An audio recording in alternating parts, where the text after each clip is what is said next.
আসসালামু আলাইকুম, সবাইকে স্বাগতম জানাচ্ছি আজকের লাইভ সেশনে। সো আজকে আমরা দেখব কিভাবে একটা সৃজনশীল প্রশ্ন লিখলে তোমরা 10-এ 10 পাবে এসএসসি পরীক্ষায়। সো তোমরা যারা আমার সাথে যুক্ত হয়ে আছে আমাকে ঠিকমতো শুনতে দেখতে পাচ্ছ কিনা একটু জানাবে যারা আমার সাথে আছো।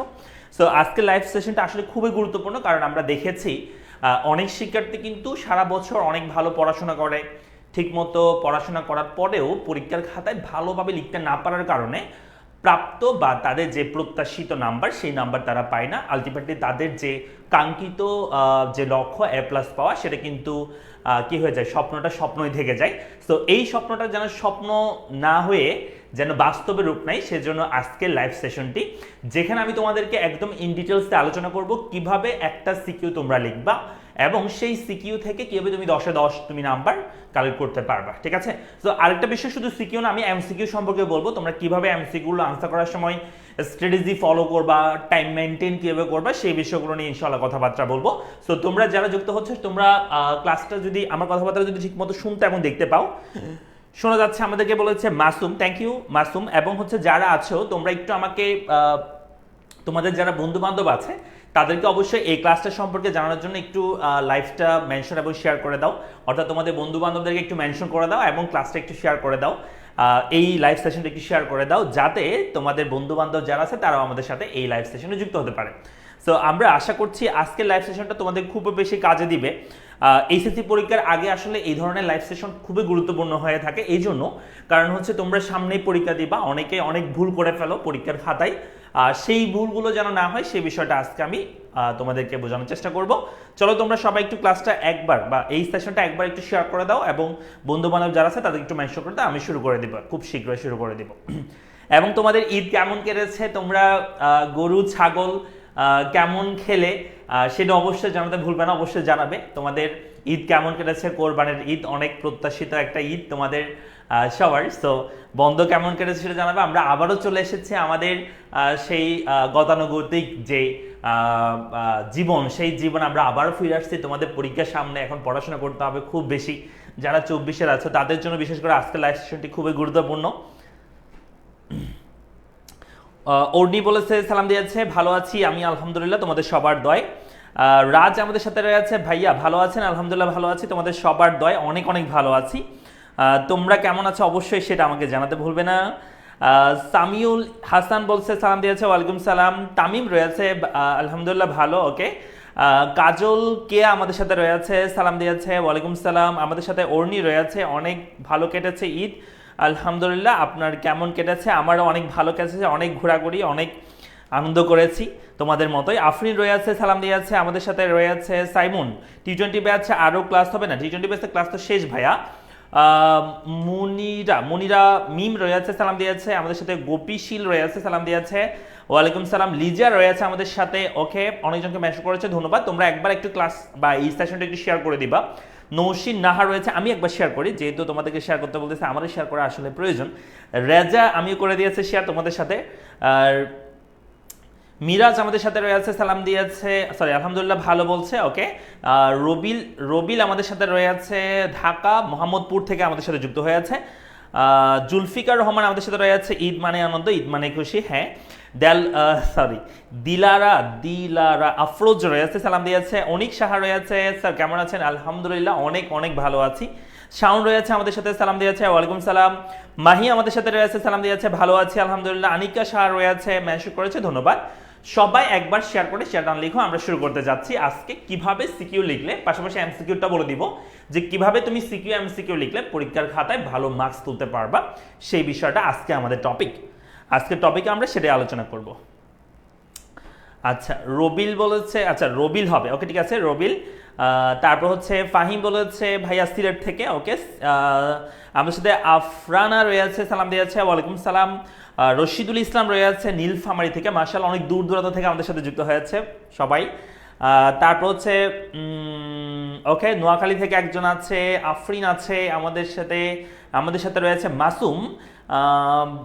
ভালো কাটে নাই, সাথে দেখা হয় নাই, আচ্ছা ভালো কাটে নাই, ভাইয়ের সাথে দেখা হয় নাই, আব্দুল্লাহ আল মাসুম বলছে। কোন ভাইয়ের সাথে? আমার সাথে? আচ্ছা, তারপর হচ্ছে আমাদের সাথে ঢুকতে হয়েছে লিমা, সালাম দিয়েছে, ঈদ কেমন কেটেছে? আলহামদুলিল্লাহ, তোমাদের সবার দয় অনেক অনেক ভালো কেটেছে। রাজ বলছে সিলেট থেকে ফার্স্ট ক্লাস করতেছি, ওকে থ্যাংক ইউ আমাদের সাথে যুক্ত হওয়ার জন্য, এবং আশা করছি শেষ পর্যন্ত থাকবা। মৌ রয়েছে মাদারীপুর থেকে আমাদের সাথে রয়েছে, তানিশা রয়েছে যশোর থেকে, আমি ওকে। তারপর হচ্ছে রবিল, রবিল না রোলিপ, আচ্ছা রোলিপ, আরে এত এত এত কি বলেছে, এত কঠিন নাম কেমনে বলবো আমি বলো? রোলিপ, যেটা সহজ এসেছে মুখ দিয়ে সেটা বলে দিয়েছে, যাই হোক মাইন্ড করিও না, ওকে। তারপর চলে আসি প্রিমা রয়েছে, স্যার আমি এসএসসি 26-এ যুক্তিবিদ্যা এবং অর্থনীতি কোন সাবজেক্ট নিলে ভালো হবে? তোমার আমি যেটা মনে করি যে বেটার হয় সেটা হচ্ছে অর্থনীতি নিলে বেটার হয়, কারণ আমি অর্থনীতি পড়াই এবং মজা করে পড়াই, ঠিক আছে। তাহলে চলে আসি এরপরে। নিয়াজ বলছে স্যার লাইভে বেশি বড় করিয়া না? হ্যাঁ, এখন একদম ছোট লাইভ হবে, আমরা জাস্ট সিকিউটা কিভাবে সলভ করবে সেই বিষয়টা নিয়ে একটু আলোচনা করব, তাহলে কিন্তু আমাদের লাইভ সেশনটা শেষ হবে, ঠিক আছে। তোমরা সবাই একটু আমাকে ঠিকমতো যদি ঠিক শুনতে পাও, দেখতে পাও, তাহলে আমরা চলে যাচ্ছি ইনশাল্লাহ, আমাদের লাইভ সেশনে চলে যাচ্ছি। সো চলো আমরা শুরু করি। একটা সিকিউ কিভাবে লিখলে তুমি সর্বোচ্চ নাম্বার তুলতে পারবে সেই বিষয়টা আমি একটু দেখাবো তোমাদেরকে। সো দেখো, আমরা সাধারণত একটা সিকিউ কিভাবে লিখবো সেটার আগে সিকিউর মধ্যে কিভাবে, মানে যে কোনো সিকিউ আর কি কিভাবে লিখতে হয় একটা ফরম্যাট আছে। ফরম্যাটটা হচ্ছে এভাবে, তোমরা চিন্তা করবা ফরম্যাটটা হচ্ছে এরকম।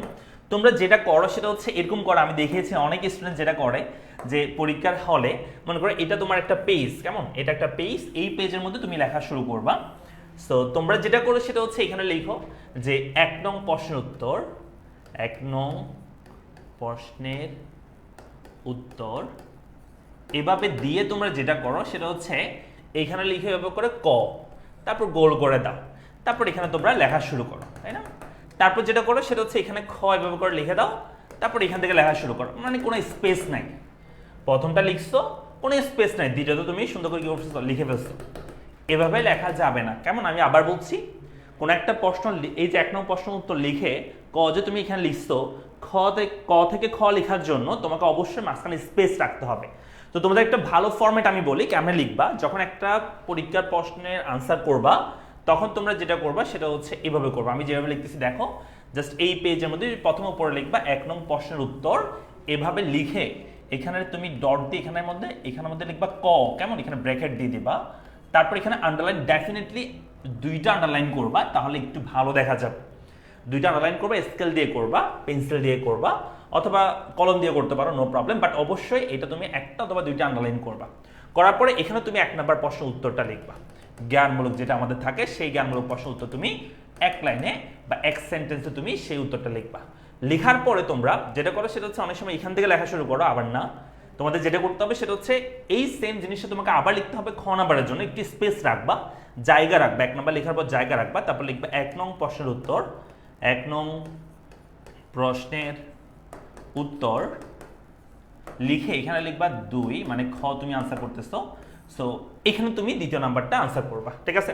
আমি আবার বলতেছি, অবশ্যই তোমাদেরকে প্রশ্ন, মানে প্রতিটা প্রশ্নের জন্য মাঝখানে একটু জায়গা রাখবা, এবং এরকম যেন হেডিংগুলো যেন দেখা যায় যে তুমি একটা প্রশ্ন থেকে আরেকটা প্রশ্ন তুমি শিফট করছো, অর্থাৎ ক নাম্বারে তুমি খ নাম্বার আসছো সেটা যেন বোঝা যায়। এমন যেন না হয় তুমি প্যারাগ্রাফের মতো লিখে আসছো, এমন যেন না হয় যখন টিচাররা খাতা কাটে তখন আসলে প্রশ্ন যে শেষ হয়ে গেছে, ক নাম্বার খ নাম্বার তুমি শুরু করে ফেলছো, সেটা আসলে বোঝা যায় না, কারণ স্যার অনেকগুলো খাতা একসাথে কাটে। যার কারণে তোমরা যেটা করবে সেটা হচ্ছে এভাবে যেন বোঝা যায়, তুমি 1 নাম্বার প্রশ্ন উত্তর দিয়ে জাস্ট তুমি এখানে সুন্দর করে লিখছো, তারপর একটু গ্যাপ রাখবা, মানে আনসারটা লিখে একটু গ্যাপ রাখবা, তারপর 2 নং প্রশ্ন উত্তর এভাবে তুমি লিখবা। আচ্ছা, তো এটা হচ্ছে সবসময় এটা করবা প্রত্যেকটা প্রশ্নের জন্য, 1 নং প্রশ্ন উত্তর ক, 1 নং প্রশ্ন উত্তর খ, তারপর 1 নং প্রশ্ন উত্তর গ, এভাবে করে লিখবা। আরেকটা আমি মারাত্মক ভুল তোমাদের কাছে দেখি, সেটা হচ্ছে অনেক সময় দেখা যায় আমরা এই 4টা কোশ্চেনের মধ্যে জ্ঞানমূলক, অনুধাবন, প্রয়োগমূলক, তারপর উচ্চতর দক্ষতা, এই 4টার মধ্যে অনেক সময় দেখা যায় যে আমি একটা প্রশ্ন মনে করে পারতেছি না, মনে করি এই প্রশ্নটা আমি পারতেছি না, বাট এটা আমি পারি। তো তোমরা যেটা করে ফেলো সেটা হচ্ছে এই 3টা প্রশ্ন তুমি মানে 1 নং প্রশ্ন উত্তর ক, 1 নং প্রশ্ন উত্তর খ, এটা লেখার পরে 1 নং প্রশ্নের উত্তর মনে করো যে 4 নাম্বার যেটা, সেটা তোমরা লিখে ফেলো অনেক সময়, মানে 3 নাম্বারটা না লিখে 4 নাম্বারটা লিখো, এই জন্য কারণ এটা তুমি পারো না, এটা তুমি পরে গিয়ে লিখবা, খাতা শেষে গিয়ে লিখবা, এটা কখনোই করা যাবে না। মাথায় রাখতে হবে একটা প্রশ্নের মধ্যে এই সিকোয়েন্সটা ক খ গ ঘ, এই সিকোয়েন্সটা তোমাদেরকে অবশ্যই রাখতে হবে।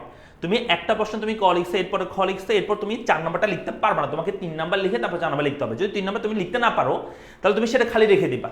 খালি রেখে বলতে 1 নম্বর প্রশ্ন উত্তর তুমি 3 লিখবা, লেখার পর তুমি যেটা করবে সেটা হচ্ছে এই 3 নাম্বার প্রশ্নের জন্য তোমার মনে করো যতটুকু পরিমাণ জায়গা থাকবে মনে হয় লাগবে মনে হয় ততটুকু পরিমাণ তুমি জায়গা খালি রাখবা, রাখার পরে তুমি এই 4 নাম্বারটা লিখবা। আমার কথা বুঝছো?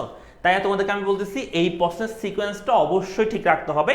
কোনো কারণে এমন করা যাবে না যে তুমি এটা লিখছো, এটা না লিখে তুমি এটা লিখে ফেলছো, এটা আবার পরে দিয়ে খাতা শেষে গিয়ে তুমি লিখছো, এটা করা যাবে না। একটা সৃজনশীলের মধ্যে অবশ্যই তোমাকে ক খ গ ঘ ঠিক রাখতে হবে, সিরিয়াল ঠিক রাখতে হবে। আরেকটা বিষয় বলি, সেটা হচ্ছে অনেক সময় দেখা যায় মনে করো যে পরীক্ষার মধ্যে আমাদের 11টা সিকিউ থাকে, তাই না, 11টা সৃজনশীল থাকে। তার মধ্যে তোমার আবার তুমি মনে করো যে 1 নাম্বারটা পারো, এরপর তুমি পারো 5 নাম্বারটা, এরপর 8 নাম্বারটা পারো, এরপর মনে করো তুমি 10 নাম্বারটা পারো, সাপোজ এটা মনে করো। এখানের মধ্যে তোমার আবার সিরিয়াল রাখতে হবে না যে প্রথমে 1 নাম্বারটা লিখতে হবে, যেহেতু আমি 1 নাম্বারটা আগে পারি, এইভাবে লেখার দরকার নেই। তুমি যদি 10 নাম্বারটা আগে পারো 10 নাম্বারটা আগে শুরু করতে পারো, কোনো সমস্যা নেই। অর্থাৎ সৃজনশীলের ক্ষেত্রে তুমি প্রশ্ন নাম্বারের ক্ষেত্রে তুমি যে কোনো নাম্বার দিয়ে শুরু করতে পারো, কোনো প্রবলেম নাই। অর্থাৎ তুমি যে কোনো কোশ্চেন আগে আনসার করতে পারবা। তবে ওই কোশ্চেনের ভিতরে যে ক খ গ ঘ আছে সেগুলো অবশ্যই তোমাকে সিরিয়াল মেনটেন করতে হবে। এগুলো যে বেসিক সেন্স, এগুলোতে তোমরা ভুল করে ফেলো অনেক সময়। আমরা দেখি বিভিন্ন খাতার মধ্যে আমরা এই জিনিসগুলো ভুল করতে অনেক সময় দেখতে পাই শিক্ষার্থীদের। তো এই জিনিসগুলো যেন না হয়, যে অবশ্যই তোমাকে এই ক খ গ ঘ সিরিয়াল রাখতে হবে। আরেকটা বিষয়, এখানে তুমি নাম্বারের ক্ষেত্রে সৃজনশীল 11টার ক্ষেত্রে তুমি যেটা ইচ্ছে সেটা তুমি শুরু করতে পারো, কোনো সমস্যা নাই। তোমাকে একদম যে সিরিয়ালি করতে হবে এমন কিন্তু কথা না। তুমি সবচেয়ে বেশি যেটা পারো, ভালো পারো, সেটা আগে তুমি কি করবা, আনসার করবা, তারপর যেটা পারো সেটা আনসার করবা। অর্থাৎ সবচেয়ে ভালোটা আগে আনসার করবা, যেন টিচাররা প্রথম কোশ্চেনটার আনসার দেখে যেন স্যাটিসফাইড হয়, যেন স্যাররা তোমার প্রতি একটা ভালো কি করে, যে মনে করে যে এই শিক্ষার্থীরা অনেক ভালো, অনেক গোছানো লেখা আছে, সেটা যেন মনোভাব চলে আসে। দেখা যাবে এর পরবর্তীগুলোতে তোমাকে নাম্বার ওই প্রথমটার অনুযায়ী ওই মাপেরে তোমাকে নাম্বার দিবে, যদি তোমার প্রথম সিকিউটা ভালো হয়, প্রথম সৃজনশীল তুমি ভালো মতো লিখতে পারো। এখন আসো সিকিউর মধ্যে কিভাবে লিখবা। এখানে আমি একটা নমুনা প্রশ্ন দিয়েছি, তাই না? তো এই নমুনা প্রশ্ন থেকে তোমাকে আমি বোঝাচ্ছি কেমনে তোমরা সিকিউরটা আনসার করবা। দেখো এই নমুনা প্রশ্নে আমি প্রশ্নগুলো একটু পড়ি, তাহলে তোমরা বুঝতে পারবা। দেখো এখানে বলছে যারা যারা ইকোনমিক্স যাদের আছে তারা বুঝবা এই প্রশ্নটা, প্রথম পত্রের প্রথম অধ্যায় থেকে নিয়েছি। এখানে দেওয়া আছে এ দেশ, যেখানে বলা হয়েছে উৎপাদন ব্যবস্থা। স্যার আচ্ছা আগে আনসার আমরা প্রশ্নগুলো একটু পড়ে ফেলি, এই দুটো তো কোনো সম্পর্ক না উদ্দীপকের সাথে, সেটা পড়া তাই উদ্দীপক পড়া দরকার না, আমরা এই দুটো আগে আনসার করি। পিপিসি, পিপিসি মানে হচ্ছে প্রোডাকশন পসিবিলিটি কার্ভ, কেমন, এটাকে আমরা উৎপাদন সম্ভাবনা রেখা বলে থাকি। পিপিসি প্রোডাকশন পসিবিলিটি কার্ভ, এটা তোমাকে এখানে লিখতে হবে। যে শুধুমাত্র প্রোডাকশন পসিবিলিটি কার্ভ লিখলে কিন্তু হবে না, আমি আবার বলতেছি পিপিসি মানে শুধু প্রোডাকশন পসিবিলিটি কার্ভ এটা লিখলে হবে না, তোমাকে যেটা লিখতে হবে যে পিপিসি এর পূর্ণ রূপ, ঠিক আছে, পিপিসি এর পূর্ণ রূপ এটা লিখতে হবে তোমাকে। পিপিসি এর পূর্ণ রূপ, পূর্ণ রূপ, তারপর লিখতে হবে production possibility, production possibility curve, এইভাবে তোমাকে লিখতে হবে। অর্থাৎ তুমি শুধুমাত্র আনসারটা লিখতে পারবে না, একটা ওয়ার্ডে আনসারটা লেখা যাবে না, যেটা করতে হবে পুরো সেন্টেন্স লিখতে হবে। লিখবা পিপিসি এর পূর্ণরূপ হলো এই প্রোডাকশন পসিবিলিটি কার্ভ। অনেক দেখি শুধুমাত্র আনসারটা লিখে দেয় যে প্রোডাকশন পসিবিলিটি কার্ভ, এটা লিখে দিয়েছে আর কিছু লেখা নেই, এটা কি? তোমাকে অবশ্যই ফুল সেন্টেন্সটা লিখতে হবে যে পিপিসি এর পূর্ণরূপ হচ্ছে প্রোডাকশন পসিবিলিটি কার্ভ, এইভাবে তোমাকে লিখতে হবে, আদারওয়াইজ তোমার থেকে নাম্বার কেটে ফেলবে। তাহলে গেল এটা 1 নাম্বার, আমরা পিপিসি কি এটা আমরা লিখলাম। লেখার পর একটু জায়গা রাখবা, জায়গা রেখে 2 নং প্রশ্ন শুরু করবা। 2 নং প্রশ্নের মধ্যে আমাদের বলছে যে অভাব পূরণের ক্ষেত্রে নির্বাচন সমস্যা দেখা যায় কেন? অভাব পূরণের ক্ষেত্রে কেন নির্বাচন সমস্যাটা দেখা যায়? এই প্রশ্ন যেটাকে আমরা বলি এটা হচ্ছে জ্ঞানমূলক, এটা হচ্ছে অনুধাবন। এই অনুধাবনের জন্য আমাদের দুই নাম্বার দেওয়া থাকে, দুইটা মার্কস থাকে। এই 2 নাম্বারের জন্য তোমাকে 2টা প্যারাতে লিখতে হবে। এটা একটা প্যারাতে বা একটা লাইনে তোমাকে যেটা লিখতে হবে সেই লাইনটা হবে এমন যে অভাব পূরণের ক্ষেত্রে নির্বাচন সমস্যা দেখা যায় কেন। একটা সেন্টেন্সে তোমাকে যদি আনসার করতে বলি তুমি কি বলবা? যে অভাব পূরণের ক্ষেত্রে নির্বাচন সমস্যা দেখা যায় কারণ মানুষের জীবনে বা আমাদের জীবনে সম্পদ সীমিত, অথবা সীমিত সম্পদের কারণে অভাব পূরণের ক্ষেত্রে নির্বাচন সমস্যা দেখা যায়। আমি আবার বলছি, অভাব পূরণ করার জন্য মানে আমাদের যেহেতু সম্পদ কম, তাই সবগুলো অভাব আমরা একসাথে পূরণ করতে পারবো না। আমাদেরকে একটা অভাব কি করতে হবে, যে যেটা সবচেয়ে বেশি আমাদের কাছে অভাব মনে হয় বা অভাব গুরুত্ব অনুযায়ী যে কোনো একটা বেছে নিতে হয়, নির্বাচন করতে হয়। কেন? কারণ সম্পদ সীমিত বিটাই। সো এই সেন্টেন্সটা তোমাকে 1 লাইন আগে লিখে ফেলবা। 1 লাইন লিখবা যে সীমিত সম্পদের কারণে অভাব পূরণের ক্ষেত্রে নির্বাচন সমস্যা দেখা যায়, এটা 1 লাইন লিখবা। এরপর তুমি লিখবা এই যে তুমি এই সেন্টেন্সটা যে বললো, এটা সম্পর্কে তুমি একটু এখন কি করবা, ডিটেলসে একটু কথাবার্তা বলবো। কি বলবা? যেমন বলতে পারো যে তুমি এখানে যে আমরা জানি মানুষের জীবনে সম্পদ সীমিত কিন্তু অভাব অসীম। তো এই যে অসীম অভাবগুলো রয়েছে, এগুলো থেকে আমাদেরকে আমাদের অভাবের গুরুত্ব অনুযায়ী যে কোনো একটি বেছে নিতে হয়। এই বেছে নেওয়ার পরিমাণটাকে বা এই বেছে নেওয়ার সিস্টেমটাকে আমরা নির্বাচন বলে থাকি। সো অবশ্যই নির্বাচন করতে হয় এই জন্য, কারণ নির্বাচন, আমাদের সম্পদ হচ্ছে সীমিত। তার মানে যে কথাটা উপরে লিখছো সেই সেন্টেন্সটাকে তুমি আরেকটু কি করবে, এলাবোরেটলি এখানে 3-4 লাইন লিখবা। কেমন? মাথায় রাখবা, এটা যদি তোমার পরীক্ষা হল, এটা যদি প্রথম পেজ হয়, 1 নাম্বার পেজ যদি এটা হয়, তাহলে 1 নাম্বার পেজে তুমি এই 1 নাম্বার প্রশ্নের উত্তর মানে 1 নং প্রশ্নের উত্তর ক এবং খ এই দুইটাই তুমি লিখবা। একটা পেজে সর্বোচ্চ এই দুইটা লিখবা, এর চেয়ে বেশি লেখার চেষ্টা করবে না। 3 নাম্বার প্রশ্ন এখান থেকে শুরু করবে না। তার মানে এই গ নাম্বারটা যেটা আমরা বলছি অনুধাবন, এই অনুধাবনটা কিন্তু হচ্ছে এখান থেকে তুমি এই দুইটা লেখার পরে এই 1 নাম্বার পেজ থেকে তুমি এটা 3 নাম্বার প্রশ্ন মানে গ নাম্বার প্রশ্ন তুমি শুরু করবা না। জাস্ট ক এবং খ লিখবা, এর বাকিটা করার দরকার নেই, বাকিটা পরবর্তী পেজে আমরা করব। ঠিক আছে? হ্যাঁ, চলো তাহলে 1 নাম্বার পেজ এভাবে করে আমাদের গেল। আমি 2 নাম্বার পেজ সম্পর্কে একটু বলি। তাহলে 2 নাম্বার পেজে কি করবে দেখো, 1 নাম্বার পেজে শুধু ক আর খ লিখবা, অলওয়েজ 1 নাম্বার পেজে ক খ লিখবা যতটুকু পারা যায়। তারপর চলে আসছে আমরা 2 নাম্বার পেজে যাচ্ছি। চলো 2 নাম্বার পেজে আমরা যেটা করবো সেটা হচ্ছে, এটা আমাদের 2 number page. So 1 number page শেষ, 2 নাম্বার পেজে গেলাম। 2 নাম্বার পেজে আমরা লিখবো এই 3 নাম্বার প্রশ্ন আমরা আনসার করব। তাহলে এখানে লিখবো আমরা 1 নং প্রশ্ন উত্তর, 1 নং প্রশ্নের উত্তর, 1 নং প্রশ্ন উত্তর হচ্ছে 3 মানে গ। সো এইটা, এই যে এখানে যে তোমার 2 নাম্বার পেজে আমরা এটা শুরু করব, এই এই গ নাম্বারের জন্য আমাদের 3 মার্কস কিন্তু বরাদ্দ থাকে, তাই না? তাই এখানে আমাদেরকে 3টা কলামে বা 3টা প্যারাতে আমাকে এই প্রশ্নের আনসারটা লিখতে হবে। প্রথম যে সেন্টেন্সটা, প্রথম যে প্যারাটা হবে সেটা হচ্ছে 1 লাইন আনসারটা করে ফেলতে হবে। এই প্রশ্নটার 1 লাইন আনসারটা করে ফেলবো। দেখো এখানে কি বলছে, বলছে এই দেশে কোন ধরনের অর্থব্যবস্থা বিদ্যমান। এখানে আমরা 2টা দেশ একটু পড়ে দেখি। প্রথমে বলছে এই দেশ, উদ্দীপকে বলছে এই দেশ, এই দেশে এই দেশে বলছে বৃহদায়তন উৎপাদন ব্যবস্থা হয়, ভোক্তার স্বাধীনতা রয়েছে, এখানে সম্পদের ব্যক্তিগত মালিকানা আছে। তোমরা যারা ইকোনমিক্স পড়েছো তোমরা আমাকে বলো এটা তাহলে কোন ধরনের অর্থনৈতিক ব্যবস্থার কথা বলা হচ্ছে, এটা এই দেশটা কোন ধরনের অর্থনৈতিক ব্যবস্থার কথা বলা হচ্ছে, বা বৈশিষ্ট্যগুলো দেখে তুমি কি বুঝতেছো কোন ধরনের অর্থনৈতিক ব্যবস্থা, দেখি কমেন্ট বক্সে জানো। আর বি নাম্বারটা বলে ফেলে আমি, বি নাম্বারটা হচ্ছে বিদেশে শ্রেণী শোষণ অনুপস্থিত, শ্রেণী শোষণ নাই, কেন্দ্রীয় পরিকল্পনায় সবকিছু হয়, মুদ্রাস্ফীতি অনুপস্থিত। সো তোমরা আমাকে একটু বলো এই দেশটা কোন দেশ এবং বিদেশটা কোন ধরনের অর্থনৈতিক ব্যবস্থা হবে। এই দেশটা কোন ধরনের অর্থনৈতিক ব্যবস্থা, বিদেশটা কোন ধরনের অর্থনৈতিক ব্যবস্থা, একটু আমাকে কমেন্ট বক্সে জানাও, দেখি আমি একটু জানতে চাচ্ছি। এই দেশটা কোন ধরনের অর্থনৈতিক ব্যবস্থা, বিদেশটা কোন ধরনের অর্থনৈতিক ব্যবস্থা একটু জানো। এ আর বি লিখিও, এ কি কোন দেশ, বি কোন দেশ, সরি এই দেশের ক্ষেত্রে কোন অর্থ ব্যবস্থা, বিদেশের ক্ষেত্রে কোন অর্থ ব্যবস্থা, সেটা একটু আমাকে জানাবা, দ্রুত করো।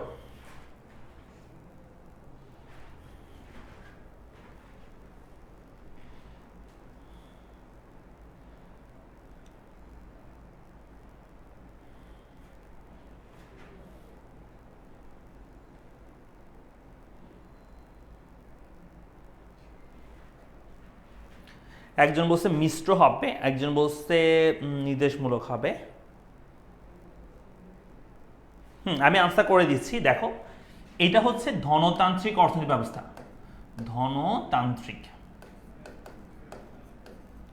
ধনতান্ত্রিক অর্থ ব্যবস্থা এটা।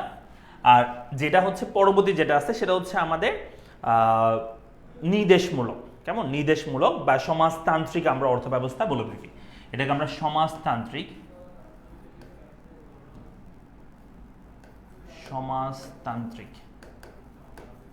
বা নির্দেশমূলক বলতে পারো, ধনতান্ত্রিক বা পুঁজিবাদীও বলতে পারো। কেমন? তাহলে আমরা দুইটা সম্পর্কে আগে তোমাকে কি করতে হবে, শিওর হইতে হবে। আচ্ছা হইলাম, হওয়ার পরে এখানে গ নাম্বারে যেটা করবা, এক সেন্টেন্সে এটা আনসার করবা, এই প্রশ্নটা আনসার করবা। কি বলছে যে এই দেশের কোন ধরনের অর্থ ব্যবস্থা বিদ্যমান, জাস্ট একটা লাইনে তুমি আনসার করবা এই দেশে ধনতান্ত্রিক অর্থ ব্যবস্থা বা পুঁজিবাদী অর্থ ব্যবস্থা বিদ্যমান, জাস্ট এক সেন্টেন্সে তুমি আনসারটা করে ফেলবা, গেল এটা। এরপর এখানে বলছে উদ্দীপক উল্লেখিত বৈশিষ্ট্য ছাড়া অন্য 3টি বৈশিষ্ট্য উল্লেখ করো। এই প্রশ্নটা একদম ইজি হয়ে গেছে। মানে এখানে তুমি যেটা করবা, উদ্দীপকের সাথে আগে একটু মিল করার চেষ্টা করবে। এখানে এটা কোন ধরনের অর্থনৈতিক ব্যবস্থা তুমি বলে ফেলছো 1 নম্বরে, এক সেন্টেন্সে বলছো যেটা ধনতান্ত্রিক অর্থনৈতিক ব্যবস্থা। এরপরে যে প্যারাটা হবে সেই প্যারার মধ্যে তুমি যেটা করবা সেটা হচ্ছে এই ধনতান্ত্রিক অর্থনৈতিক ব্যবস্থার কিছু বৈশিষ্ট্য বা এটা সম্পর্কে একটু আলোচনা করবা।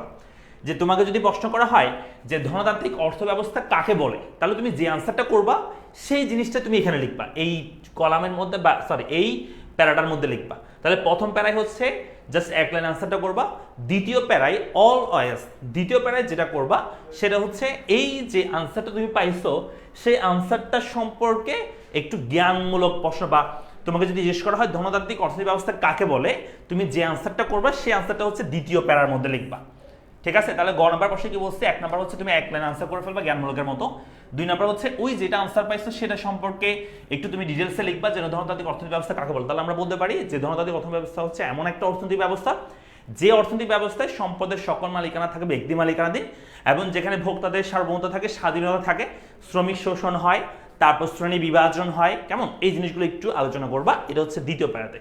তিন নম্বর প্যারায় হচ্ছে তোমার অ্যাকচুয়াল আনসারটা উদ্দীপকের সাথে তুমি রিলেট করে আনসার করবা। অর্থাৎ তৃতীয় প্যারাতে তুমি যেটা করবা সেটা হচ্ছে এখানে যে বলছে তিনটা বৈশিষ্ট্য লিখো, সেই এই তিনটা ছাড়া অন্য তিনটা বৈশিষ্ট্য তুমি উল্লেখ করবা, পাশাপাশি তুমি এটা কেন ধনতান্ত্রিক অর্থনৈতিক ব্যবস্থা সেটা একটু ব্যাখ্যা করতে পারো।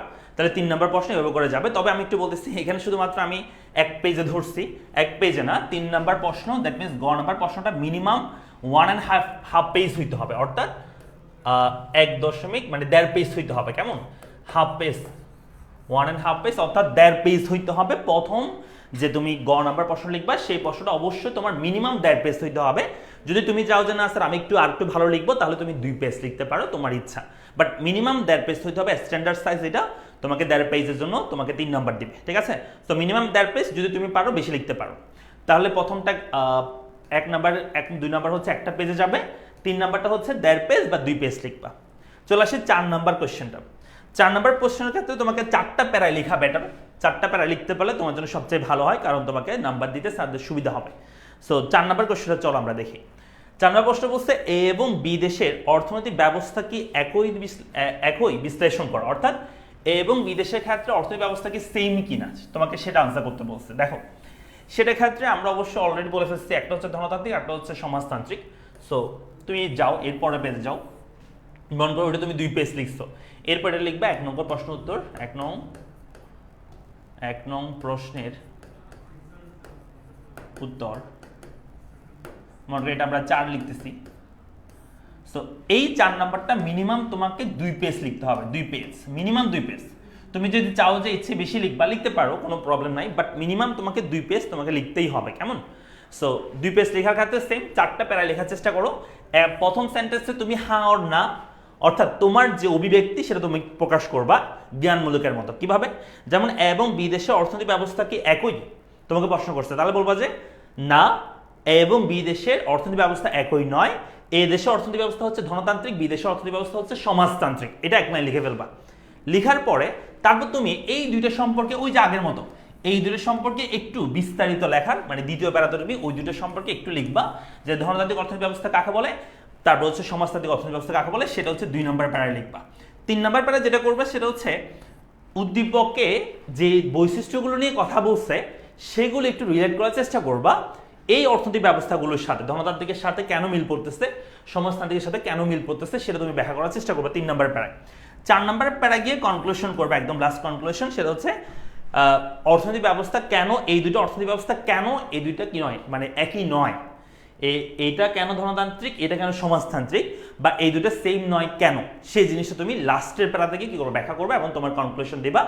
তুমি এটা সম্পর্কে উক্তি দিবা বা এটা সম্পর্কে বলবা যে কেন এটা এক নয়, এটা সম্পর্কে বলবা। তাহলে বুঝছি 4টা প্যারায় হবে, তবে সেটা মিনিমাম 2 পেজ। তাহলে আমি তোমাদেরকে যদি একটা জিনিস দেখাই যে একটা সিকিউ তাহলে কত পেজ হবে, তাহলে আমি আবার একবার দেখাই দিচ্ছি, দেখো সবাই, আবার একবার দেখা দিচ্ছি। এটা মনে করো 1 নাম্বার পেজ, তোমার খাতার 1 নাম্বার পেজ, এটা 2 নাম্বার পেজ, এটা হচ্ছে 3 number page, 4 number page, 5 number page. তাহলে দেখো প্রথম পেজে 1 নাম্বার লিখবা, 1 এবং 2 প্রথম পেজে লিখবা, দ্বিতীয় পেজ থেকে শুরু করবা হচ্ছে 3 নাম্বার কোয়েশ্চেনটা, দ্বিতীয় পেজ থেকে লিখবা, দ্বিতীয় পেজটা পুরো লিখবা এবং তৃতীয় পেজের মিনিমাম অর্ধেক লিখতে হবে, এত পর্যন্ত লিখতে হবে। আর যদি না পারো, তোমার যদি মনে হয় যে না আমি 3 নাম্বার অর্ধেক লিখবো না, পুরোটা লিখে ফেলবো, তাহলে চিন্তা করবা যে এই জিনিসটা এই 2 পেজ পর্যন্ত পুরো লিখে ফেলবা। 2 পেজ লিখতে পারলে বেটার, লিখতে না পারলে মিনিমাম 1.5 পেজ লিখতে হবে।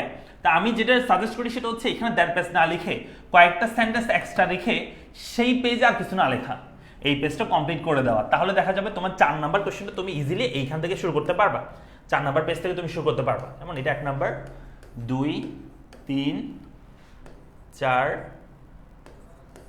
5 নাম্বার পেজ, বুঝছো? তাহলে তুমি চেষ্টা করবা এই 3 নাম্বার কোশ্চেনটা এই পুরোটা লিখে ফেলার জন্য, আর 4 নাম্বার কোশ্চেনটা 2 পেজ লিখবা যদি পারো, এক্সট্রা তোমার যদি সময় থাকে বা তোমার যদি মনে হয় যে পারবা তাহলে তুমি এটা পুরোটাই লিখবা। আচ্ছা, এই গেল হচ্ছে তোমার একটা সিকিউ কেমনে লিখবা। মেইন সমস্যা যেটা, সবাই সিকিউ মোটামুটি লিখতে পারে এবং জানে, যে জায়গায় তোমরা সমস্যায় পড়ে যাও সেটা হচ্ছে টাইম ম্যানেজমেন্ট। ঠিক আছে, চলো তোমাদের টাইম ম্যানেজমেন্ট নিয়ে আমি একটু কথাবার্তা বলি। টাইম ম্যানেজমেন্ট নিয়ে তোমরা অনেক বেশি দ্বিধাদ্বন্দ্বে পড়ে যাও কেমনে একটা সিকিউ লিখবা। আমরা জানি যে তোমাদের কয় ঘন্টা সময় থাকে, তোমাদের হচ্ছে 2.5 ঘন্টা সময় থাকে শুধুমাত্র 7টা সিকিউ লেখার জন্য 2.5 ঘন্টা সময় থাকে। আমি যদি তোমাকে বলি যে তাহলে আমাদেরকে 7টা সিকিউ লিখতে হবে, সো 7টা সিকিউ লিখতে হবে 2 ঘন্টা 30 মিনিটে, তাহলে 2 ঘন্টা 30 মিনিট মানে কয় মিনিট টোটাল হিসাব করো। তাহলে আমি জানি যে 60 মিনিট 1 ঘন্টা হয়, তাহলে 60, তাহলে 2 ঘন্টায় হবে 120, ওইদিকে 30 মিনিট, তার মানে 150 মিনিট হচ্ছে টোটাল তুমি সময় পাবা 7টা সিকিউ লেখার জন্য।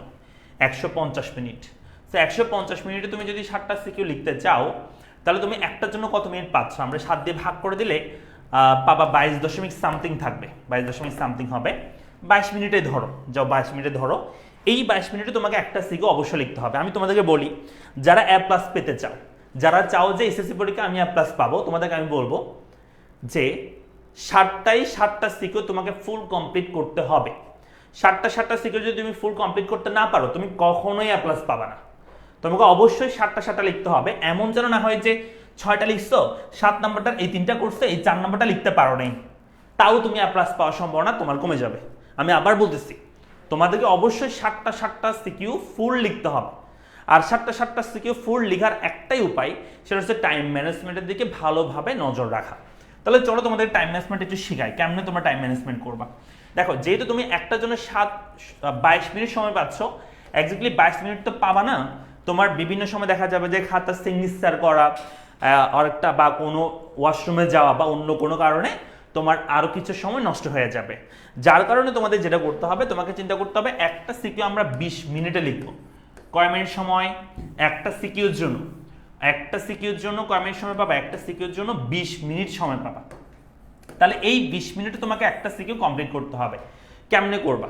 দেখো, এই যে প্রথম দুইটা কোশ্চেন আছে না, এই প্রথম দুইটা কোশ্চেন তোমরা লিখবা, যেটা সেটা হচ্ছে প্রথম দুইটা কোশ্চেন তোমাকে প্রথম যে 5 মিনিট, সেই 5 মিনিটে তোমাকে প্রথম কি করতে হবে, ক এবং খ তোমাকে লিখতে হবে। 5 মিনিট তোমাকে ক এবং খ তোমাকে লিখে ফেলতে হবে 5 মিনিটে। এর পরবর্তীতে এই 3 নাম্বার যেটা আছে এটা তোমাকে লিখতে হবে হচ্ছে 7 মিনিটে। 7 মিনিট সময় পাবা এই জিনিসটা লেখার জন্য। সো এর পরবর্তী 7 মিনিটে তুমি গ নাম্বারটা লিখবা। এর পরবর্তী হচ্ছে 8 মিনিট সময় বাঁচবে, সেই 8 মিনিট সময়ে তুমি হচ্ছে 8 মিনিট সময় হচ্ছে তুমি এই 4 নাম্বার প্রশ্নটা আনসার করবা।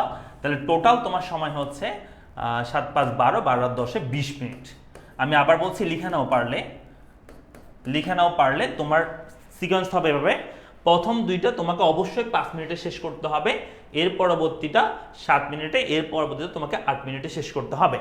এখন প্রশ্নটা হচ্ছে, স্যার আমরা কি প্রতি 5 মিনিট বা 2 মিনিট পর পর ঘড়ির দিকে তাকাবো? আমি বলবো হ্যাঁ, 5 মিনিট পর না, তুমি প্রতি 1 মিনিটও অন্তত একবার ঘড়ির দিকে তোমাকে তাকাতে হবে। কিভাবে? পরীক্ষার হলে প্রত্যেকটা মিনিট খুবই গুরুত্বপূর্ণ। তোমাদের যেটা করতে হবে যে তোমরা সবাই যারা এখানে আসো প্রত্যেকে একটা একটা ঘড়ি অবশ্যই তোমরা পরীক্ষার হলে নিয়ে যাবে। ভালো মানের ঘড়ি, যেগুলো মানে ব্যাটারি চলে যাবে এরকম না, একদম দরকার হলে নতুন নিবা। একদম 150-200 টাকা দিয়ে ভালো ঘড়ি পাওয়া যায় এখন। তাহলে তুমি 150-200 টাকা একটা ঘড়ি অবশ্যই আজকে কালেক্ট করে ফেলো বা কালকে কালেক্ট করে ফেলো, এবং তোমরা খাতায় যখন লিখবা তখন ঘড়িটা তোমার সামনে এভাবে তোমার হাতে লাগানো থাকবে, এবং তুমি প্রতি 1 মিনিট পর পর তুমি লিখতেছো, চোখ কিন্তু ঘড়ির দিকে 1 মিনিটের ভিতরে একবার দুইবার যাইতে হবে মাস্ট। প্রতিটা সেকেন্ড তোমাকে বলে যাইতে হবে, এবং প্রতিটা মিনিটের গুরুত্ব আছে, প্রতিটা সেকেন্ডের গুরুত্ব আছে। সেজন্য তোমরা পরীক্ষা হলে অবশ্যই ঘড়ি নিয়ে যাবা, কেউ ঘড়ি ছাড়া পরীক্ষা হলে যাবে না, ঠিক আছে? অবশ্যই ঘড়ি নিয়ে যাবে, এবং হচ্ছে প্রতিটা মিনিট তোমাকে অবশ্যই ঘড়ির দিকে দাঁড়াতে হবে। তুমি 1 মিনিট যে যাচ্ছে, এই যে তোমাকে বললাম 5 মিনিটে তুমি ক আর খ শেষ করতে হবে, সেটা তোমাকে অবশ্যই নজর রাখতে হবে যে আমি শুরু করছি 9টায় লেখা শুরু করছি, তাহলে 9টা 5-এর মধ্যে আমার ক এবং খ শেষ হয়েছে কিনা, এটা তোমাকে অবশ্যই মাথায় রাখতে হবে। তাহলে দেখবা তোমরা অবশ্যই 20 মিনিটে তোমরা একটা সিকিউ লিখে ফেলতে পারবা, যদি তোমার ঘড়ির দিকে নজর ঠিক থাকে, তোমরা যদি সময় ঠিক মতো দেখতে পারো। অবশ্যই লিখতে হবে, না হলে তোমরা অবশ্যই কি হবে না যে তোমরা যতই চেষ্টা করো A+ পাবে না, যদি তুমি টাইম ম্যানেজমেন্ট করতে না পারো পরীক্ষা হলে, ঠিক আছে?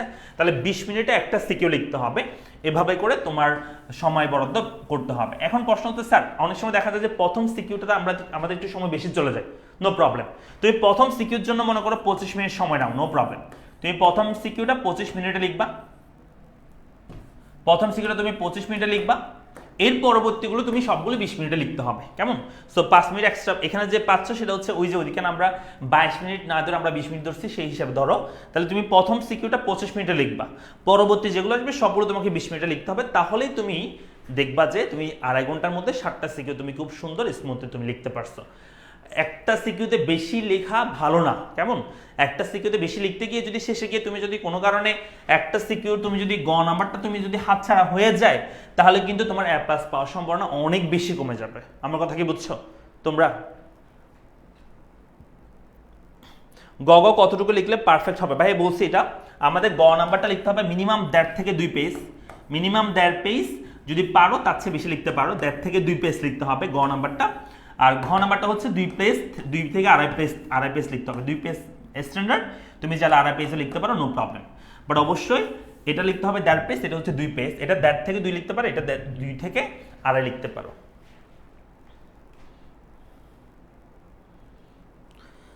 ভাইয়া বেশি লিখলেই কি হাতের লেখা দ্রুত হয়? বেশি লিখলে হাতের লেখা দ্রুত হয় মানে বুঝি নাই তোমার কথা। হ্যাঁ, যত বেশি লিখবে তত আস্তে আস্তে হাতের লেখা স্পিড হবে, স্বাভাবিক। সিকিউর টাইমটা তো বললাম, তাই না? সিকিউর কেমনে লিখবা সেটাও বললাম, সিকিউর টাইমটাও বললাম। এখন আসলে MCQ নিয়ে একটু কথাবার্তা বলে। অনেক সময় তোমরা MCQ আনসার করতে গিয়ে দ্বিধাদ্বন্দ্বে পড়ে যাও, কেমনে MCQ আনসার করবা, বা MCQ আনসার ক্ষেত্রে টাইম ম্যানেজমেন্টের একটা বিষয় আছে, তোমরা কি সেটা বুঝো কিনা সেই বিষয়টা নিয়ে একটু কথাবার্তা বলবো। চলো, হাতের লেখা স্লো হইলেও তোমাকে 20 মিনিটে একটা লিখে ফেলতে হবে ভাইয়া।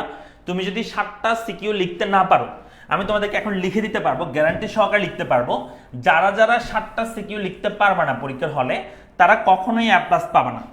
7টা সিকিউ অবশ্যই তোমাকে লিখতে হবে, তুমি বাঁচো মরো সেটা বাইরে, তোমাকে 7টা সিকিউ লিখে আসতে হবে পরীক্ষার হলে, যেভাবে পারো। তুমি যদি না পারো কোনো সমস্যা নেই, যা তোমার মুক্তি আসে তা লিখবে, বাট 7টা সিকিউ তোমাকে লিখে আসতে হবে।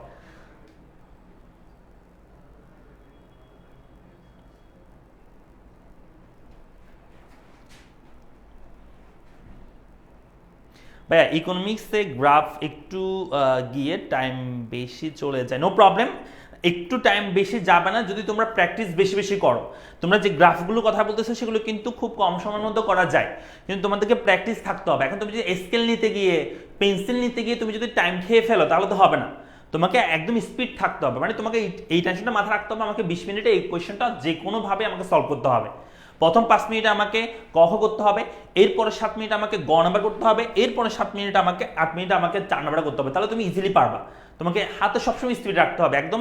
অনেক সময় দেখা যায় যে পরীক্ষার শুরুর দিকে আমরা অনেক আস্তে আস্তে মজা করে লিখি, শেষের দিকে গিয়ে অনেক তাড়াহুড়া করে, হবে না, পরীক্ষা ভালো রেজাল্ট হবে না। তোমাকে শুরু থেকে তাড়াহুড়া করতে হবে, শুরু থেকেই তাড়াহুড়া করে লেখা শুরু করতে হবে, নাহলে শেষে গিয়ে তুমি সময় পাবে না। স্যার আপনি আমার কমেন্ট পড়েন না, কি কমেন্ট করছে ভাইয়া?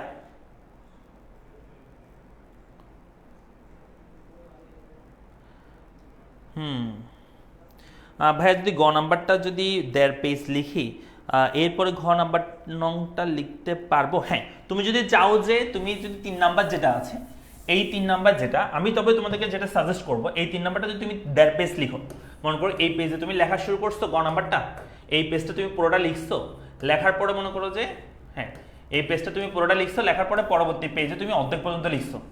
তো আসলে এই মাঝখান থেকে আসলে নাম্বারটা মানে 4 নাম্বারটা শুরু করার আসলে ঝামেলা হয়ে যায়। সেই জন্য আমি যেটা প্রেফার করি তোমাদেরকে, যদি এতটুকু শেষ হয় মনে হয়, আর কিছু সেন্টেন্স তুমি অ্যাড করে দিয়ে এটা একটু হইলে কি করবা, একদম নিচের দিকে আসা চলে, মানে এটা শেষ করে দেওয়ার চেষ্টা করবা, নিচের দিকে চলে আসা, এরপরের পেজ থেকে লেখা শুরু করো, সেটা সবচেয়ে বেটার হয়, সেটা সবচেয়ে সুন্দর দেখাবে আর কি, কেমন? তো এইভাবে লেখো, এবং এইটা তুমি 2 পেজ বা 2.5 পেজ লিখতে পারো। ফার্স্ট পরে সেকেন্ড ইউনিট থেকে কয়টা সিকিউ আসতে পারে? অর্থনৈতিক কথা বলতেছে, সেকেন্ড পেপারে প্রথম পদে দ্বিতীয়তা থেকে মিনিমাম 3টা সিকিউ আসবে।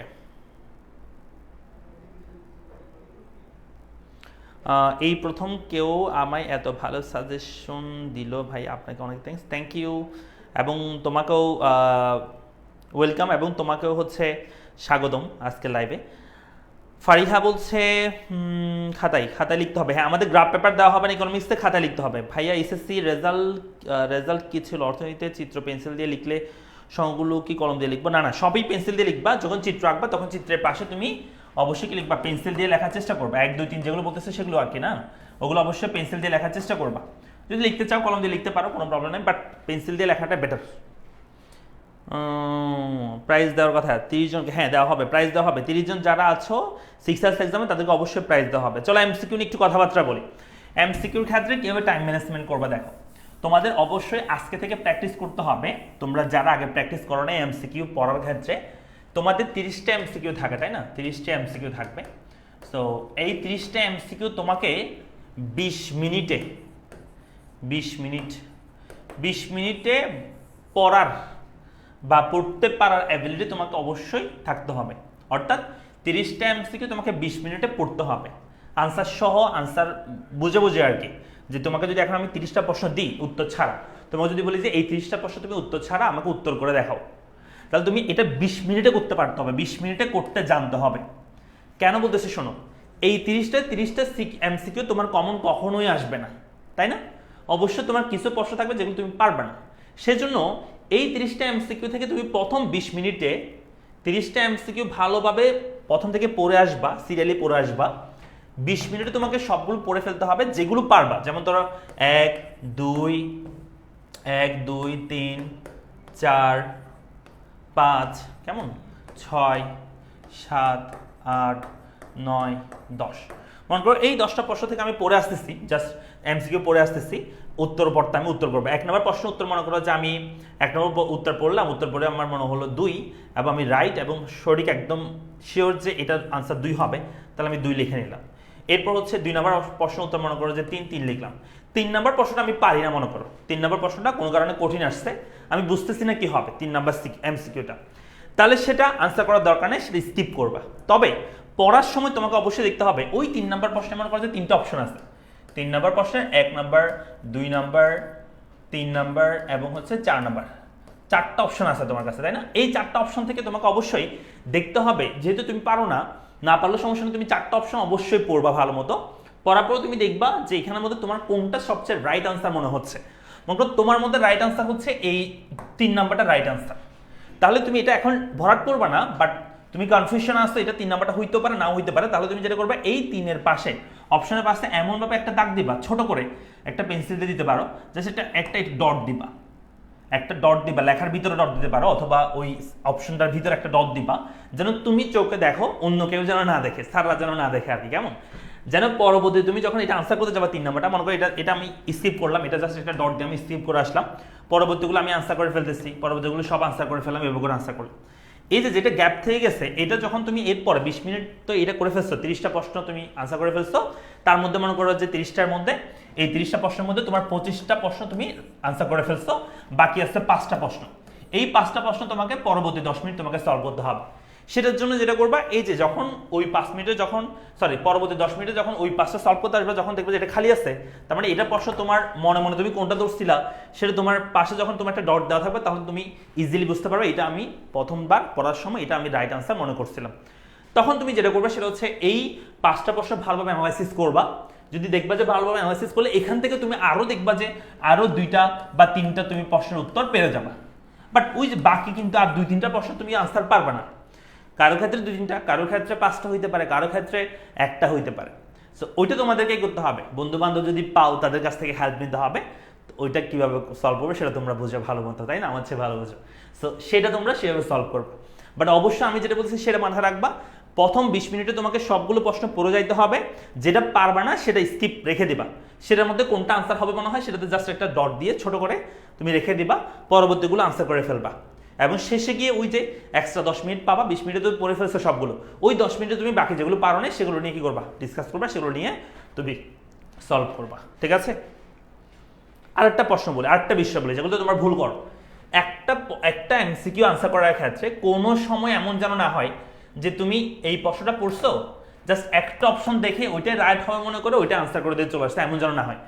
প্রত্যেকটা অপশন পড়বা, সবাই একবার কানে হাত দাও, কানে হাত দিয়ে বলো, স্যার আমি এসএসসি পরীক্ষাতে প্রতিটা প্রশ্নের মানে প্রতিটা এমসিকিউর প্রতিটা অপশন অবশ্যই অবশ্যই পড়বো। কারণ এই জায়গাটা ভুল করে মানে প্রতিটা অপশন না পড়ার কারণে অনেকেই অনেক এমসিকিউ ভুল করে ফেলে, যার কারণে তোমরা অবশ্যই প্রতিটা অপশন পড়বা। তুমি পারো একদম 100% শিওর আর কি যে একটা অপশন পড়ছো সেটা রাইট আনসার, তবুও তুমি আনসার করবে না, তুমি সবগুলো অপশন অবশ্যই অবশ্যই পড়ে দেখবা। আমি আবার বলতেছি, সবগুলো অপশন অবশ্যই অবশ্যই পড়তে হবে, না হলে কিন্তু দুই একটা এমসিকিউ ভুল হয়ে যাওয়ার সম্ভাবনা অনেক অনেক বেশি। তখন তুমি নিজে আসলে কি হয়ে যাবা, তুমি হচ্ছে কি বলে সেটাকে হতাশ হয়ে যাবা, বা তুমি বলতে পারো যে তুমি আত্মবিশ্বাস হারাই ফেলবা যদি জানা জিনিস ভুল করে ফেলো, বুঝছো? সেই জন্য হচ্ছে প্রতিটা অপশন অবশ্যই অবশ্যই পড়তে হবে। কানে হাত দাও, কানে হাত দিয়ে বলো যে আমি অবশ্যই এসএসসি পরীক্ষায় প্রত্যেকটা প্রশ্নের অপশন অবশ্যই পড়বো, ঠিক আছে? পড়ে আনসার করবা, মানে অতি উত্তেজিত হয়ে অতি উৎসাহী হয়ে তাড়াতাড়ি আনসার করার দরকার নেই, ঠিক আছে? মনে থাকবে।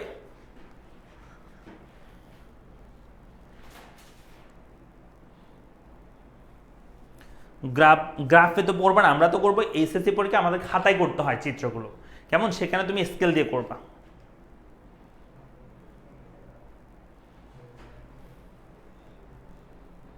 একটা পেজে কয়টা লাইন লেখা পারফেক্ট, এটা আসলে ডিপেন্ড করতেছে তোমার হাতের লেখার উপর।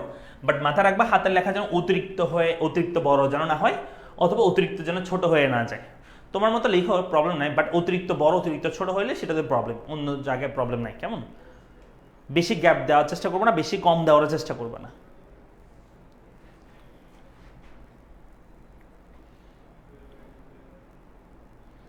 ঠিক আছে, তারপর আর কারো কোনো প্রশ্ন আছে বলো, কারো কোনো প্রশ্ন আছে কিনা, কারো কোনো প্রশ্ন আছে?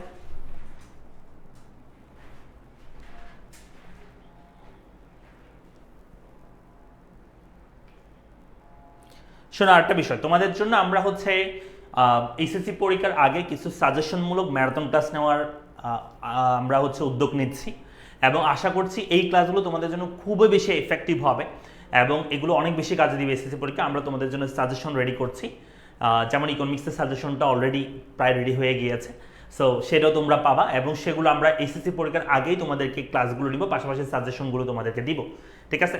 তো তোমরা অবশ্যই তোমাদের বন্ধু বান্ধব সহ সবাইকে নিয়ে ক্লাসগুলো করবা। বাংলা ক্লাস শুরু হয়ে যাবে 25 তারিখের পরে, আমরা হয়তো বাংলা ক্লাসগুলো শুরু করে দিব, এবং এর আগেও কিছু আমরা সাজেশনমূলক আরও কিছু এমসিকিউ টাইপস ক্লাস নিতে পারি 25 তারিখের আগে বা 26 তারিখের আগে। এরপরে বাংলা ক্লাস শুরু হবে, এরপর তোমাদের পরীক্ষা অনুযায়ী তোমাদের ম্যারাথন ক্লাসগুলো আমরা নিব, ঠিক আছে? তোমরা বন্ধু বান্ধব সহ সবাইকে নিয়ে এই ক্লাসগুলোতে জয়েন করবা, এবং সেখানে তোমাদের যে সাজেশন দেওয়া হবে সেটা ফলো করার চেষ্টা করবা। সেখান থেকে তোমার 70, 80 অথবা অনেক সময় তার চেয়ে বেশি বা 90%, 100% পর্যন্ত কমন আসতে পারে পরীক্ষায়।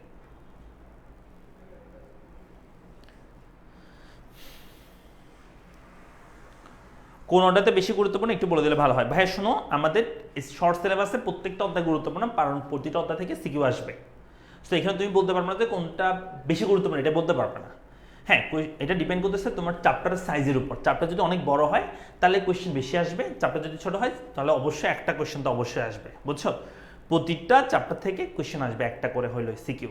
তবে যেগুলো বড় চ্যাপ্টার, যেমন অর্থনীতি প্রথম পত্রের দ্বিতীয় অধ্যায় অনেক বড় চ্যাপ্টার, সেখান থেকে 3টা সিকিউ আসবে। তৃতীয় অধ্যায় বড়, 2টা সিকিউ আসবে। চতুর্থ অধ্যায় বড়, সেখান থেকে 2টা সিকিউ আসার সম্ভাবনা আছে, বুঝছো?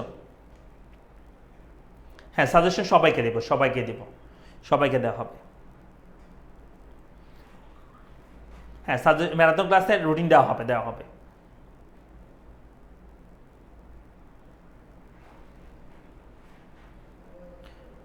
সেকেন্ড পেপারের ইকোনমিক্সের সেকেন্ড পেপার থেকে হচ্ছে মোটামুটি দ্বিতীয়, তৃতীয়, চতুর্থ, সপ্তম এগুলো থেকে 2টা করে প্রশ্ন আসার সম্ভাবনা আছে, এবং লাস্টের 2টা যেটা আছে অষ্টমতা নবমতা, সেগুলো থেকে একটা পরে সিকিউ আসার সম্ভাবনা বেশি। চিত্র খারাপ হলে কি নাম্বার দিবে? চিত্র ভুল হলে অবশ্যই নাম্বার দিবে না, চিত্র হইতে হবে, চিত্র হইলে তখনই নাম্বার দিয়ে ফুল মার্কস দিবে। যদি একটু ভুল হয় তাহলে হয়তো 1 নাম্বার 2 নাম্বার কেটে রেখে দিবে।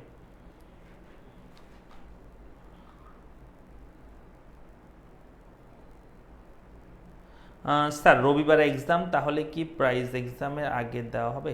কিসের এক্সাম ভাইয়া, রবিবারে কিসের এক্সাম?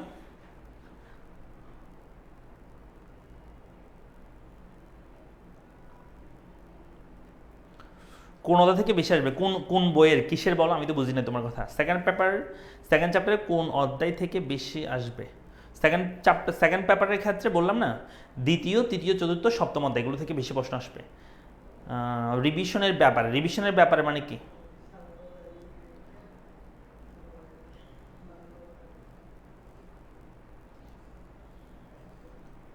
হ্যাঁ, এখন একটা বিষয় দেখবা, সেটা হচ্ছে তোমরা সিকিউ এমসিকিউ লিখবে, সেটা ঠিক আছে। সিকিউ লেখার পরে তুমি যদি ওই যে আমরা 20 মিনিট ধরছি, ওখানে কিন্তু তুমি এক্সট্রা মিনিট পাবা শেষে দিয়ে। এক্সট্রা তুমি 3-4 মিনিট 5 মিনিট তুমি সময় রাখবা হাতে, যেন তুমি পরীক্ষায় একবার চোখ বোলাতে পারো তুমি যা লিখছো যা সব ঠিকঠাক আছে কিনা। যদি পারো 5 মিনিট সময় রাখার চেষ্টা করবা, বা 3-4 মিনিট সময় রাখার চেষ্টা করবা, একবার একটু পড়ে আসার চেষ্টা করবা, যা লিখছো একবার চোখ বলে দেওয়ার চেষ্টা করবা। অনেক সময় আমরা লিখতে গিয়ে অনেক বানান ভুল বা অনেক জায়গায় সমস্যা করে ফেলি, তো সেগুলো যেন একবার দেখা হয়ে যায় আর কি, সেটা চেষ্টা করবা পরীক্ষার শেষের দিকে। ফার্স্ট পেপারের ক্ষেত্রে দ্বিতীয় অধ্যায় থেকে 3টা সিকিউ আসবে, তৃতীয় অধ্যায় থেকে তোমার 2টা, চতুর্থ অধ্যায় থেকে 2টা, নবম অধ্যায় থেকে 2টা আসার সম্ভাবনা বেশি, বাকিগুলো থেকে একটা একটা করে আসবে, প্রথম অধ্যায়, দশম অধ্যায় থেকে। ভাই এখন কি কি বই পড়বো 30 তারিখ পর্যন্ত? কি কি বই পড়বো মানে তোমার পরীক্ষার যেহেতু 30 তারিখ তোমার বাংলা পরীক্ষা মনে হয়, তাহলে তুমি 26 তারিখ থেকে তোমার বাংলা ফার্স্ট পেপার পড়া শুরু করবা। বাংলা ফার্স্ট পেপারটা খুবই গুরুত্বপূর্ণ, কারণ বাংলা ফার্স্ট পেপারে সবচেয়ে বেশি অ্যাপ্লাস মিস করে, বুঝছো? তো বাংলা ফার্স্ট পেপারটা ভালো করে পড়বা। 26 তারিখ থেকে পড়া শুরু করে দেবা বাংলা ফার্স্ট পেপার পড়া, ফুল। এর আগে যত পড়া আছে সব এর আগে শেষ করে ফেলো, 26 তারিখের মধ্যে বাংলা ফার্স্ট পেপার শুরু করবা। দেখো আজকে কিন্তু 23 তারিখ, 24-25 মাঝখানে 2টা দিন সময় আসছে, কাল কার পরশু দিন, এই 2 দিনে তোমাকে অন্য বই পড়া শেষ করে ফেলতে হবে। 26 তারিখ থেকে বাংলা ফার্স্ট পেপার পড়া শুরু করবা, এরপরে পরীক্ষা অনুযায়ী পড়বা, ঠিক আছে?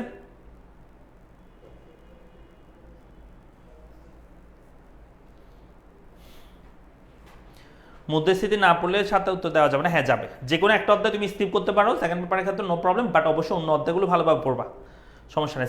ফার্স্ট পেপারের ক্ষেত্রে দ্বিতীয় অধ্যায় বাদে অন্য যে কোনো অধ্যায় তুমি স্কিপ করতে পারবা। দ্বিতীয় অধ্যায় অবশ্যই পড়তে হবে সবাইকে, কম্পালসারি। দ্বিতীয় অধ্যায় ছাড়া অন্য যে কোনো একটা অধ্যায় স্কিপ করতে পারবা, বাট অবশ্যই অন্যগুলো ভালো করে পড়বা। যদি পারো তাহলে তো সব পড়বা, আর না পারলে সেক্ষেত্রে বলছি যদি বেশি মনে হয় যে বেশি হয়ে যাচ্ছে, তাহলে সেক্ষেত্রে একটা অধ্যায় স্কিপ করতে পারো। খাতা লিখতে হবে, সব চিত্র লিখতে হবে খাতায়। হাতের লেখার উপর কি মার্ক ডিপেন্ড করবে? অবশ্যই করবে। হাতের লেখা যাদের স্পষ্ট তাদের অবশ্যই ভালো মার্কস দিবে, স্বাভাবিক। তবে এমন না যে শুধু হাতের লেখার উপর নাম্বার দিবে, এমন কিন্তু না। ভুল লিখলে তো হাতের লেখার উপর নাম্বার দিবে না, তাই না? আগে রাইট আনসার কিনা সেটা দেখবে। রাইট যদি আনসার হয় তাহলে অবশ্যই তোমাকে, খাতার লেখা খারাপ হলে তোমাকে নাম্বার দিবে, ভালো হলে তোমাকে নাম্বার দিবে। বাট এটা অবশ্যই ডিপেন্ড করে, যদি কারো লেখা একদম সেম লিখছো তুমি, বাট তার লেখা হাতের লেখা একটু ভালো, তাহলে হয়তো সে আলটিমেটলি টোটাল মিলে সে হয়তো 2 নাম্বার 5 নাম্বার বেশি, 2-3 নাম্বার বেশি পাইতেও পারে হাতে লেখার জন্য। 2-3 নাম্বার সে অবশ্যই, মনে করে একজনে পাইছে 70, আরেকজনের মনে করে হাতে লেখার জন্য সে 72 বা 75 পাইতেই পারে, বা 73 পাইতেই পারে। তবে এখানে হাতে লেখাটা তো মেন ফ্যাক্ট না, ফ্যাক্ট হচ্ছে তুমি লিখতে পারতেছো কিনা টু দ্য পয়েন্টে, বা তোমাকে যেটা আনসার করতে বলছে সেটা তুমি লিখতে পারতেছো না, সেটা হচ্ছে মেন। সেকেন্ড পেপারে কোন কোন অধ্যায় আসবে বলছি তো ভাইয়া। সেকেন্ড পেপারের ক্ষেত্রে প্রথম অধ্যায়, দ্বিতীয়, তৃতীয়, চতুর্থ, সপ্তম এগুলো থেকে বেশি প্রশ্ন আসবে। আচ্ছা,